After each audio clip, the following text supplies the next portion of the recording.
Hello दोस्तों, कैसे हैं आप सभी।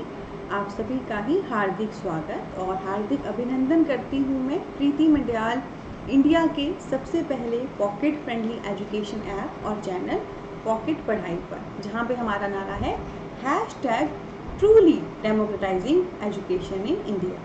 तो आज दोस्तों हम आगे बढ़ेंगे और इंग्लिश लिटरेचर एनटीए के तहत जो literary theory post world war 2 unit number 10 है, उसके तहत जो टॉपिक लेंगे दैट इज़ ट्रेडिशनल अप्रोच। पर इस पे आने से पहले एक बात आपसे कहनी थी। मैंने पीछे आपको एस्थेटिज्म मूवमेंट पढ़ाई थी ना, एंड उस मूवमेंट के तहत मैंने आपको 2 पेंटिंग पढ़ाई थी, बैटरसी ब्रिज पेंटिंग और मैनर ब्रिज पेंटिंग। इसके जो जो फीचर हैं वो सारा मैंने आपको पढ़ा के आपके माइंड में पूरा विजन भी करा दिया था कि अच्छा ये है वो है। पर आपने ना ज़रूर इसको एक बार जाके गूगल पे सर्च कर लेना है। गूगल पे जाके देख भी लो कि दिखती कैसी हैं, तो आपको थोड़ा और इंटरेस्ट जाग जाएगा और थोड़ा दिमाग में बैठ जाएगा। अब आइए आगे बढ़ते हैं। तो दोस्तों आप हम लेंगे अपनी ट्रेडिशनल अप्रोच। हाँ, ट्रेडिशनल अप्रोच यानी कि पुरानी अप्रोच जो ट्रेडिशनल चली आ रही है, जैसे हम कहते हैं ना ट्रेडिशनल ज्वेलरी, ट्रेडिशनल कपड़े जो पहले चलते थे वो। तो खास बात है कि हम लेटेस्ट अपनी थ्योरीज पढ़ रहे हैं जो 20th सेंचुरी की हैं, पर इसमें हम ट्रेडिशनल अप्रोच को पढ़ रहे हैं। तो देखिए दोस्तों, आप जितना मर्जी आगे बढ़ जाओ पर वही पुराना रिपीट होता है। जैसे हम कहते हैं ना कि जो आज के प्लाजो चले हैं, कुछ चले हैं, ये फैशन में पहले भी था, अब दोबारा है। तो वही चीज़ें रिपीट होती हैं खान पान में, रहन सहन में, पहनावे में। Tradition, old is gold.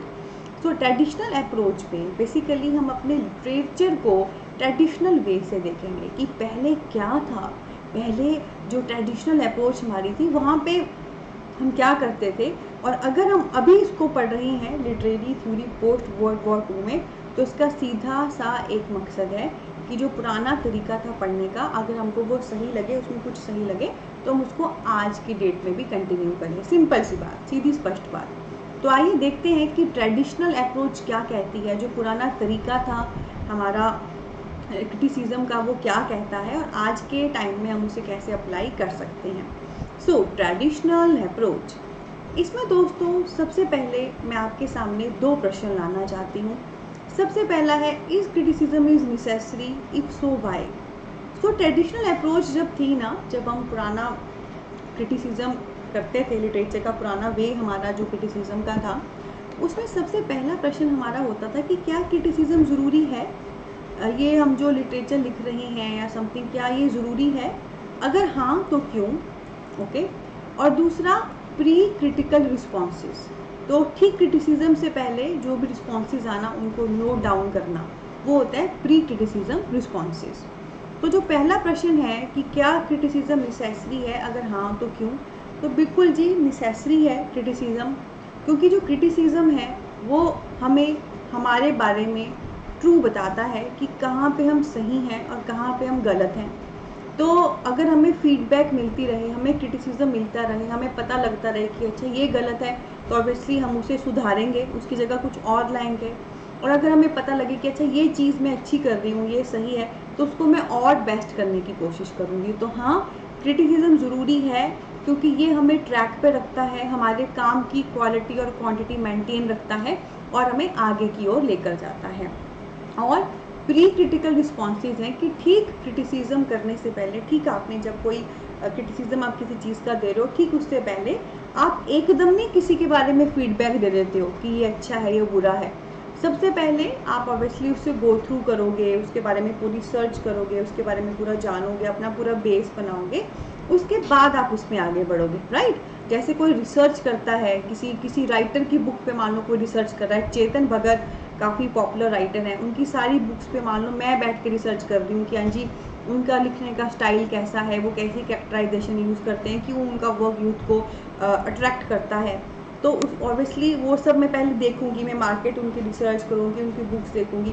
तो एकदम उन पे फीडबैक देने से पहले जो एक बेस में बनाऊंगी, जो कॉन्सेप्ट में बनाऊंगी, that will be pre critical response. और हाँ, जितना ज़रूरी है सही तरीके से क्रिटिसिज्म देना, ट्रूली सच और बुरा बताना किसी के बारे में, उतना ही ज़रूरी है सबसे पहले एक अपना बेस तैयार करना, एक फाउंडेशन तैयार करना, ठीक है, क्रिटिसिज्म को लेकर। अब आइए आगे बढ़ते हैं।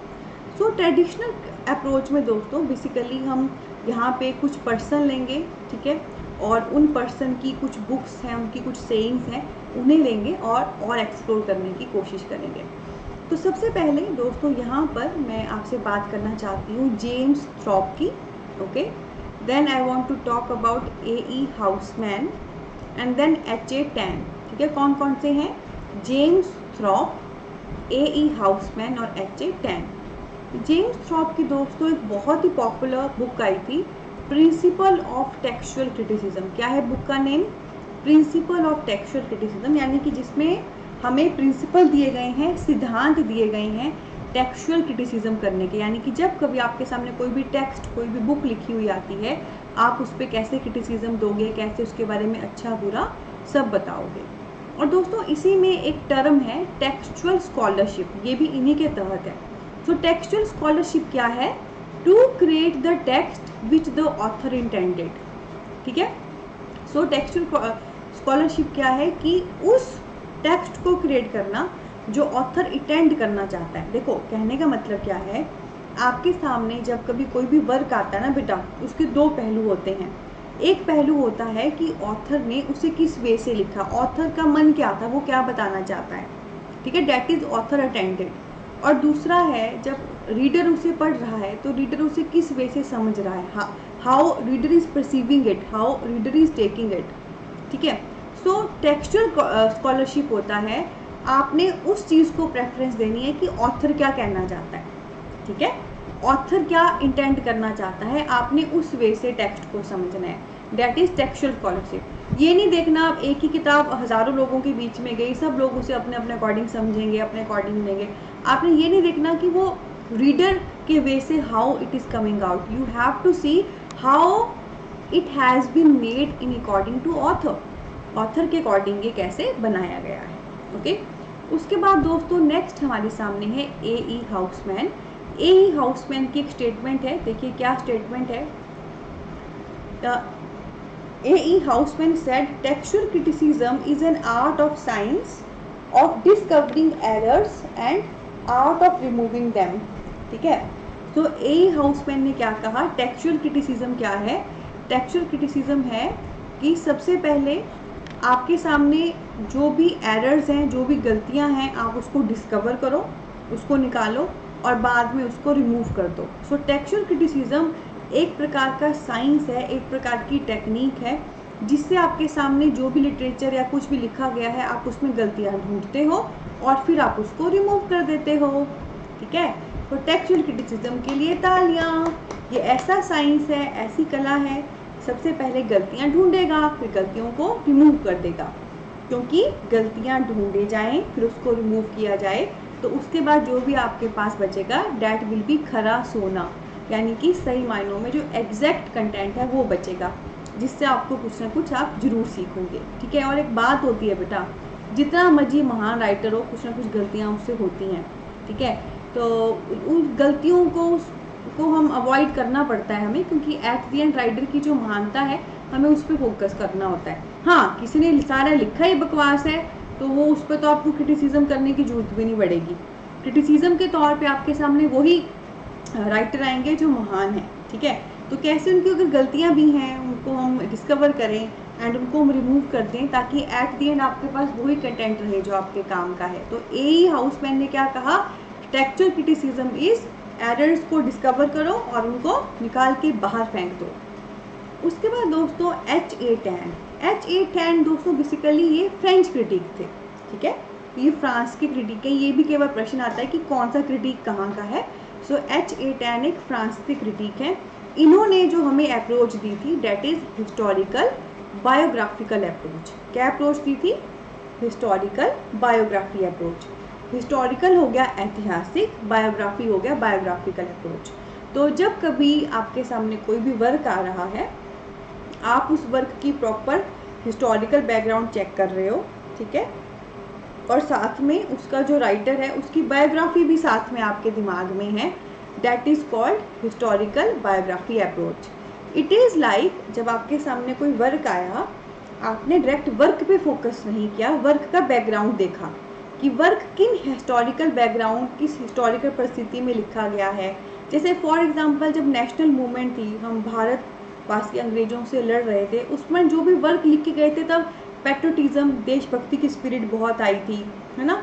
तो अगर ना किसी वर्क जो लिखा गया है उस समय का हिस्टोरिकल बैकग्राउंड, उस समय की परिस्थिति आपको पता हो, तो बहुत हद तक उस वर्क को जब आप पढ़ते हो तो वर्क का आप बेटर क्रिटिसिज्म दे पाते हो, आप प्रॉपर ज़्यादा जस्टिफाई कर पाते हो। एंड सिमिलरली अगर उस वर्क के राइटर की बायोग्राफी आपको पता है कि अच्छा वो कहाँ से लिखा पढ़ा, उसका क्या बैकग्राउंड रहा है, तो अगेन एक आपको पहले से थोड़ा सा क्लियर होगा कि अच्छा ये राइटर इस बैकग्राउंड से है, ऐसी उसकी परिस्थिति रही है, तो इस वे से उसने ये वर्क लिखा होगा। सो हिस्टोरिकल उस टाइम जॉनर को देखना वर्क का, एंड बायोग्राफिकल राइटर को समझना, तो डेट इज समथिंग आप एक बेस देख रहे हो कि रूट्स कहाँ से है, ठीक है। पर मैं एक बात कहूँ फ्रेंकली स्पीकिंग, जब कभी आप क्रिटिसिज्म दें सो 80% आपने टेक्स्ट पे ही फोकस करना है, सिर्फ 20% होना चाहिए हिस्टोरिकल या बायोग्राफिकल वे से, क्योंकि अगर आप 80% या ज़्यादा उसके ऐतिहासिक वे से या उसके राइटर में घुस जाओगे तो आप टेक्स्ट के साथ जस्टिफाई नहीं कर पाओगे, ठीक है। तो अगर आपने टेक्स्ट के साथ जस्टिफाई करना है देन इट्स वेरी इंपॉर्टेंट कि आप टेक्स्ट पे ज़्यादा फोकस करें। मैं ऐसा नहीं कहती कि हिस्टोरिकल या बायोग्राफिकल वे से देखना नहीं है, देखिए पर कम देखिए, ठीक है। तो ये हमारे हो गए 3 क्रिटिक और 3 इनसे संबंधित स्टेटमेंट हो गई या कॉन्सेप्ट हो गए। पेपर में डायरेक्ट पढ़ सकते हैं हिस्टोरिकल बायोग्राफिक अप्रोच क्या होता है, ए हाउसमैन ने क्या कहा टेक्सचुअल क्रिटिसिज्म को लेकर, ये स्टेटमेंट किसने, ये सारे एक एक पॉइंट एक एक MCQ हैं। उसके बाद दोस्तों यहाँ पर मैं अब आपको ट्रेडिशनल अप्रोचेस की तहत ही कुछ खास अप्रोचेस आपसे डिस्कस करूँगी। तो एक आपके सामने है mechanical scientific, moral philosophical, socio political, literary historical, autobiographical. ये बहुत आसान है, जैसे पीछे मैंने आपको हिस्टोरिकल बायोग्राफिकल पढ़ाई ना, हिस्ट्री देखो बायोग्राफी देखो, वैसे ही है। मैकेनिकल साइंटिफिक यानी कि साइंटिफिक वे से वर्क को समझने की कोशिश करना। मॉरल फिलोसफिकल, आपके सामने जो भी वर्क है उस पर क्या कोई मॉरल वैल्यू है, कोई फिलॉसफी है, उस वे से करना। सोशियो पॉलिटिकल, सामाजिक राजनीतिक वे से चीज़ों को समझने की कोशिश करना। Literary historical, literary point of view से ऐतिहासिक तौर पे चीज़ों को समझने की कोशिश करना। ऑटोबायोग्राफिकल, बहुत सारे लिटरेचर के वर्क बेटा ऐसे होते हैं जो ऑटोबायोग्राफिकल होते हैं, किसी ने अपने बारे में ही लिखा है, तो उसको उस वे से समझने की कोशिश करना। ट्रेडिशनल अप्रोच, ये सारी हमारी पुरानी अप्रोच थी।